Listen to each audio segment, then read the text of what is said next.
আসসালামু আলাইকুম রহমতুল্লাহ। প্রিয় শিক্ষার্থীবৃন্দ, আজকে আমরা নবম শ্রেণীর ডিজিটাল প্রযুক্তির প্রথম অভিজ্ঞতা সেশন 2 বাস্তবতার ভিন্নতা নিয়ে আলোচনা করতে যাচ্ছি। আমরা সকলে জানি আমাদের এই বর্তমান কারিকুলাম হচ্ছে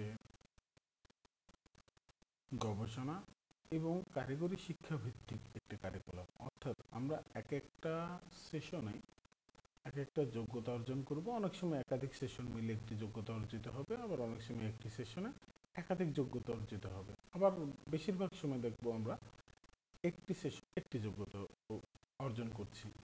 এমন করে 4টি যোগ্যতা মিলে একটি অভিজ্ঞতা বাস্তবায়িত হবে। তো আমরা প্রথম অভিজ্ঞতার দ্বিতীয় সেশনে আছি, বাস্তবতার ভিন্নতা। এই সেশনে আমরা দেখতে যাব যে কিভাবে আমরা ভয়েস কমান্ডের মাধ্যমে বা ভয়েস রেকর্ডের মাধ্যমে আমরা কোনো ডকুমেন্টে লিখতে পারি, অর্থাৎ আমরা কিবোর্ডে টাইপ না করে মুখে উচ্চারণ করে লিখব এবং সেক্ষেত্রে বাংলা ইংরেজি উভয়টাই লেখা যায়। এই প্রক্রিয়াটি আমাদের পাঠ্যপুস্তকে খুব সুন্দরভাবে দেয়া আছে। আমরা যদি পাঠ্যপুস্তকটা খুব ভালোভাবে অবজার্ভ করি, অর্থাৎ পাঠ্যপুস্তকটা দেখে ধারাবাহিকভাবে কাজটি করার চেষ্টা করে, আমার মনে হয় এই কাজটি আমরা খুব সহজে করতে পারবো। ছোট ছোট দু একটা বিষয় আছে যে বিষয়গুলো এখানে উল্লেখ করে রাখবো, তাতে করে আমাদের কাজটা সহজ হয়ে যাবে। এই সেশনে আমাদের এই ডকুমেন্টে কাজ করতে গেলে অবশ্যই আমাদের একটি জিমেইল অ্যাকাউন্ট থাকতে হবে, যার আওতাধীন গুগল ড্রাইভ অ্যাক্টিভ থাকতে হবে। সেই গুগল ড্রাইভে আমরা গুগল ডক্স, গুগলের অনেকগুলো ফিচার বা অনেকগুলো সুযোগ সুবিধার পাশাপাশি আমরা গুগল ডক্স একটি সুবিধা বা একটি সুযোগ দিয়েছে, সেই গুগল ডক্সের মাধ্যমে আমরা কাজটি সম্পন্ন করতে পারবো। তাহলে কথা না বাড়িয়ে আমরা চলে যাই। প্রথমে যাচ্ছি আমি গুগল ক্রোমে।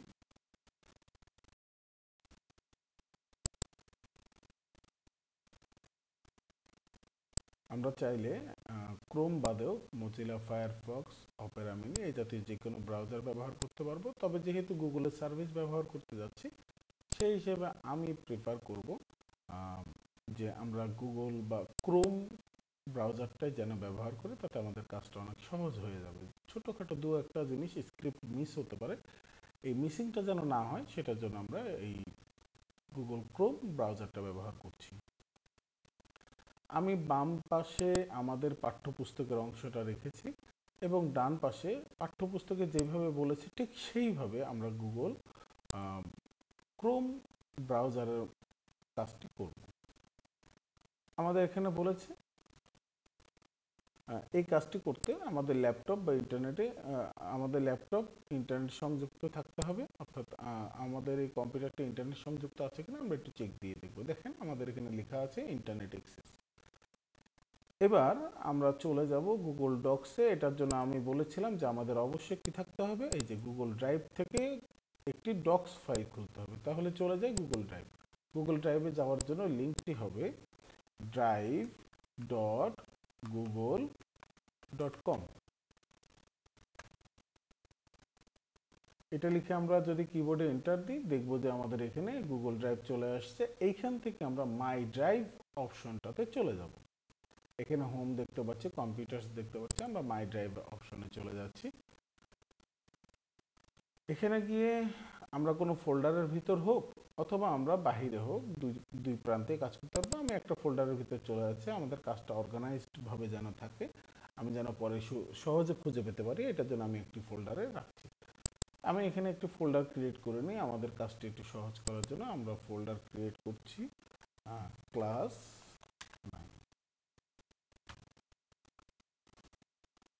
9 নামে একটি ফোল্ডার ক্রিয়েট হয়ে গেল। এই ফোল্ডারে ঢুকে আমরা রাইট বাটন ক্লিক করলে দেখতে পাচ্ছি এখানে গুগলের অনেকগুলো সেবা দেয়া আছে।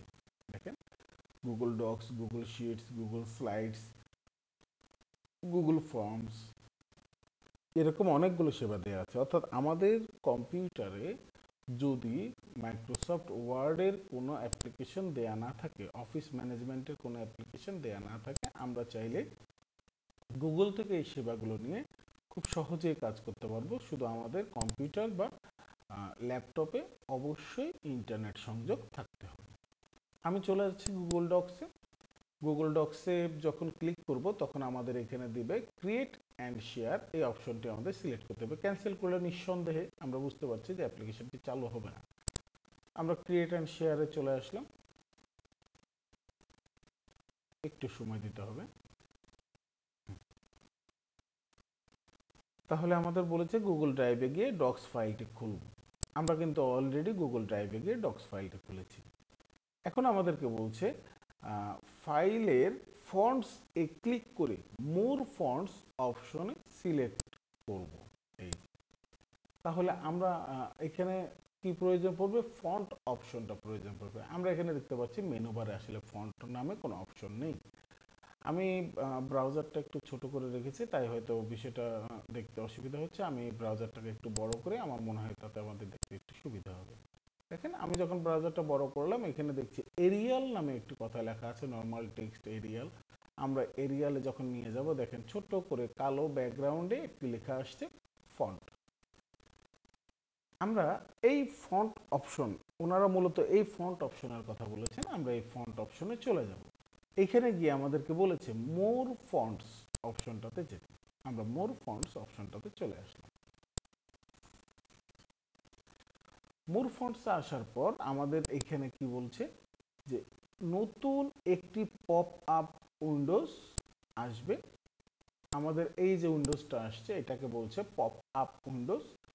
এখান থেকে আমরা স্ক্রিপ্টস অপশন থেকে অল স্ক্রিপ্টস এই ক্লিক করে বাঙালি সিলেক্ট করব। তাহলে আসেন আমরা এখানে স্ক্রিপ্টস দেখি। এই যে স্ক্রিপ্টস, অল স্ক্রিপ্টস একদম হুবহু এখানে যেভাবে দেওয়া আছে ওখানে সেভাবেই দেওয়া আছে। আমরা অল স্ক্রিপ্টস গিয়ে বাঙালি অপশনটাতে সিলেক্ট করতে বলেছে, আমরা বাঙালি অপশনটাতে চলে আসলাম। এখানে এসে বলছে যে বাঙালি সিলেক্ট করব। দেন আমাদের এখানে যে অপশনগুলো আসবে, এই যে ছবি দেওয়া আছে খুব সুন্দর করে, সেখান থেকে আমাদের এই যে এখানে বলছে যে সবগুলোতে আমরা সিলেক্ট করে নিতে। আমরা সবগুলোতে সিলেক্ট করে নিচ্ছি।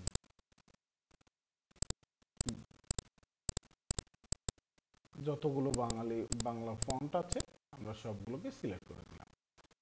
দিয়ে এখানে বলছে ওকে ক্লিক করলে আরেকটি নতুন পপ আপ উইন্ডোজ আসবে। সেখান থেকে সবগুলো ফন্ট আমরা সিলেক্ট করে নেব। এখান থেকে আমরা ওকে সিলেক্ট করলাম, বাস আমাদের ফন্টগুলো সিলেক্ট হয়ে গেল। আমরা আরেকবার একটু চেক দিয়ে দেখি। প্রথমে ফন্ট, মোর ফন্টস, এখান থেকে এসে স্ক্রিপ্ট অল, বাঙালি। এখানে আমরা বাঙালি সবগুলো সিলেক্ট করেছি।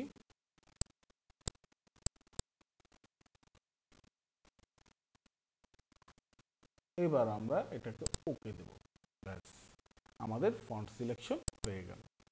এখন আমরা ডক্সের ফন্ট অপশনে আবার যাব, গিয়ে সেখান থেকে বাংলা ফন্ট অপশনটা সিলেক্ট করে নেব। এই যে ফন্ট অপশনে আসলাম, এখানে দেখেন এখনো এরিয়াল সিলেক্ট করা আছে, আমাদের বাংলা ফন্ট সিলেক্ট করতে হবে। এখানে এগুলো সব কিন্তু বাংলা ফন্ট। আমরা এখান থেকে অনেক বাংলা এই অপশনটা সিলেক্ট করে নিচ্ছি। আমাদের অনেক বাংলা অপশনটা আমরা সিলেক্ট করছি, যে কোনো একটি বাংলা ফন্ট নিতে পারবো। এই যে এখানে বলেছে যে ফন্টগুলো আমরা সিলেক্ট করে আসলাম, সেগুলো দেখতে পাবো। তার যে কোনো একটি ফন্ট আমরা সিলেক্ট করে নেব। আমরা যে কোনো একটি ফন্ট সিলেক্ট করছি, যে অনেক বাংলা। চাইলে আমরা এখান থেকে নিচে আরো অনেক ফন্ট আছে, এই যে এগুলো সব বাংলা ফন্ট, এগুলো থেকে আমরা সিলেক্ট করে নিতে পারবো। আমি শুরুতে যেটা পেয়েছি আমি সেটা সিলেক্ট করে নিয়েছি। এবার আমাদের বলেছে যে বাংলা ফন্ট আমাদের ডকুমেন্ট ফাইলে চলে আসবে। আমরা যে কোনো একটি ফন্ট সিলেক্ট করব। ফন্ট সিলেক্ট হয়ে গেলে control plus shift plus S, আমাদের যে কিবোর্ড আছে সেই কিবোর্ডের, আমি একটু কিবোর্ডের প্যাটার্নটা দেখাচ্ছি।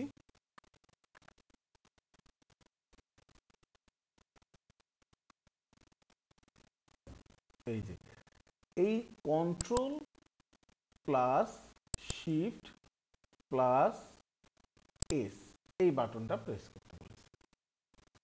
দেখেন এখানে এসে আমরা কন্ট্রোল শিফট এস বাটনটা প্রেস করলে দেখেন এই যে অ্যালাউ চাচ্ছে, আমাদের মাইক্রোফোনটা আমরা অ্যাক্টিভ করতে চাচ্ছি কিনা।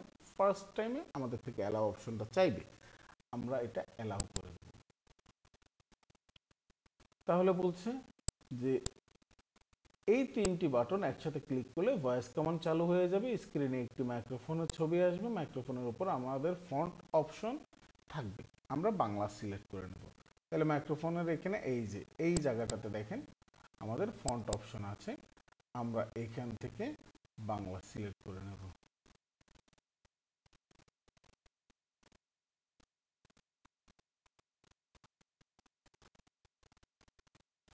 এই যে বাংলাদেশ বাংলা, আপনি চাইলে ভারতীয় বাংলাটাও সিলেক্ট করতে পারেন, আমরা বাংলাদেশ বাংলাটা সিলেক্ট করছি।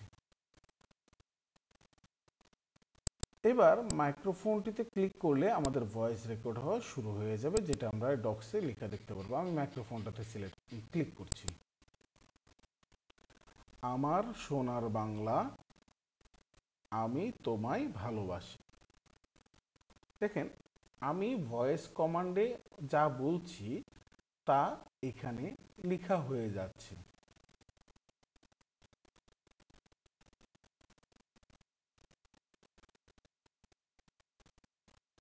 আমরা নিশ্চয়ই বুঝতে পারছি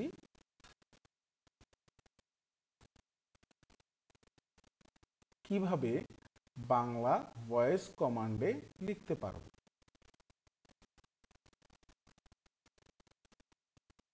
আমি পুরো প্রক্রিয়াটা আবার একবার বলে দিচ্ছি।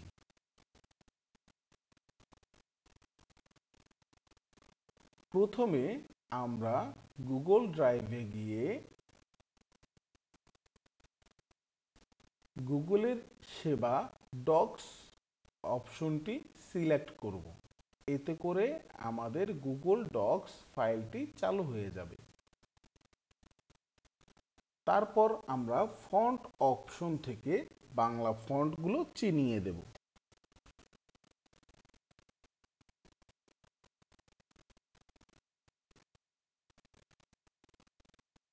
এবার control shift S button press করলে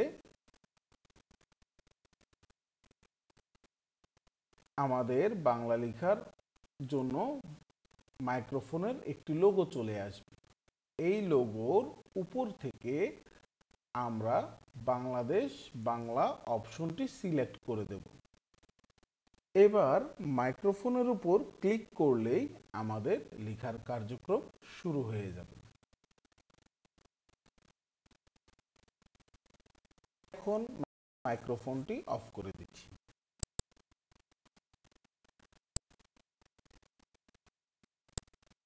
আমরা নিশ্চয়ই বুঝতে পারছি কিভাবে আমরা ভয়েস কমান্ডের মাধ্যমে লিখতে পারি, এবং এটি চাইলে আমরা সেভ করতে পারবো, এটি শেয়ার করে দিতে পারবো। এই যে এখান থেকে শেয়ারের অপশন আছে, আমরা চাইলে বিভিন্ন বন্ধু বা আমাদের টিচারের কাছে এটি পাঠিয়ে দিতে পারবো। আমি টিচারের কাছে পাঠিয়ে দেওয়ার প্রক্রিয়াটা একটু দেখিয়ে দিচ্ছি। এখান থেকে আমরা এই ডকুমেন্টটা কি নামে সেভ করতে চাই সে নামে সেভ করব। আমি এটা আনটাইটেলড ডকুমেন্ট রেখেছি, আপনারা চাইলে আমি এটার নামটা চেঞ্জ করে দিই, এক্সপেরিয়েন্স 1 সেশন 2 দিয়ে আমি ডকুমেন্ট ফাইলটি সেভ করলাম। এবার এই ফাইলটি আমি কার কার সাথে শেয়ার করতে চাচ্ছি তাদের ইমেইল অ্যাড্রেসটি এখানে যদি আমি দেখিয়ে দিই, তাতে করে আমাদের ফাইলটি সেখানে আমরা শেয়ার করে দিতে পারবো। অথবা আমরা এই ফাইলটি, এই যে কপি লিঙ্ক, এই অংশটি কপি হয়ে গেছে। এবার আমি যে কোনো কাউকে যদি এটি এখানে পেস্ট করে দিই, যে কোনো কাউকে এই লিঙ্কটি পাঠালে সে যদি এটি এই অ্যাড্রেস বারে, ব্রাউজারের অ্যাড্রেস বারে পেস্ট করে এন্টার প্রেস করে, অর্থাৎ এই লিঙ্কে ক্লিক করে এন্টার প্রেস করে, দেন আমার লেখা ডকুমেন্টটিতে সে প্রবেশ করতে পারবে। তাহলে কত সহজে পৃথিবীর যে কোনো প্রান্ত থেকে আমরা এক জায়গায় বসে লিখব এবং পৃথিবীর যে কোনো প্রান্ত থেকে আমার সাথে সংযুক্ত যারা আছে তারা আমার এই লেখাটি দেখতে পাবে। কত সহজ এবং কত সুন্দরভাবে আমরা একদম হাতে কলমে একটি কাজ শিখতে পারলাম। আশা করছি সবাই গুগল ডক্সের মাধ্যমে ভয়েস কমান্ডে বাংলা লিখতে চাইলে ইংরেজিও লেখা যাবে একইভাবে, বাংলা লিখতে এবং ইংরেজি লিখতে পারবো। সকলকে ধন্যবাদ। আসসালামু আলাইকুম ওয়া রাহমাতুল্লাহ।